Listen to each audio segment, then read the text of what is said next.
Hi all, എന്താ Sunday പരിപാടി? ഞാനെൻ്റെ വർക്കൗട്ടൊക്കെ കഴിഞ്ഞ് നിൽക്കുകയാണ്. ഞാനൊരു സീരിയസ് ആയിട്ടുള്ള കാര്യം പറയാൻ വേണ്ടിയിട്ട് വന്നതാണ്. ഇന്ന് സൺഡേ ആണല്ലേ, നമ്മൾ 6 ദിവസവും ആഴ്ചയിൽ ജോലി ചെയ്തു, ഇന്നൊരു ദിവസമെങ്കിലും റെസ്റ്റ് എടുക്കാം എന്ന് കരുതുന്നൊരു ദിവസം.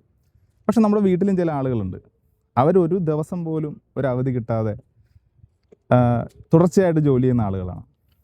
അപ്പോൾ നമ്മളിങ്ങനെ നമുക്കൊരു അവധി കിട്ടുമ്പോൾ നമ്മൾ അവരെയും കൂടെ ഒന്ന് സഹായിക്കാൻ ആയിട്ടുള്ളൊരു മനസ്സ് 1-2 മണിക്കൂർ അവർക്കായിട്ട് മാറ്റി വെച്ചാൽ, വീടൊന്ന് ക്ലീൻ ചെയ്യാൻ അവരെ സഹായിച്ചാൽ, നമ്മുടെ തുണിയെങ്കിലും ഒന്ന് അലക്കി അതൊന്ന് ഉണക്കി വെക്കാൻ നമ്മളവരെ സഹായിച്ചാൽ, അത് ജീവിതത്തിൽ ഉണ്ടാക്കുന്നൊരു ഇമ്പാക്റ്റ് വളരെ വലുതായിരിക്കും. നമ്മുടെ ജീവിതം കുറച്ചുകൂടെ ഹാപ്പിയാകും, അവർ ഹാപ്പിയാകും. അവർ ഹാപ്പിയാകുമ്പോൾ സ്വാഭാവികമായിട്ടും നമ്മുടെ ജീവിതത്തിലേക്കും വരും. ഇങ്ങനെ ചെയ്യുന്ന നല്ല അടിപൊളി പിള്ളേർ ഇപ്പോൾ ഉണ്ട്. അങ്ങനെ ആകാൻ ശ്രമിക്കുന്നവരുണ്ട്, അങ്ങനെ ആകുന്നതിനെപ്പറ്റി ചിന്തിക്കാത്തവരുണ്ട്.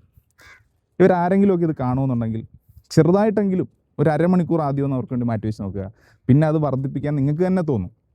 ആ രീതിയിലുള്ള ഇമ്പാക്റ്റ് ആയിരിക്കും നമ്മുടെ ലൈഫിലുണ്ടാകുക. ലൈഫ് കൂടുതൽ കളർഫുള്ളാകും, അടിപൊളിയാകും. Have a nice day guys.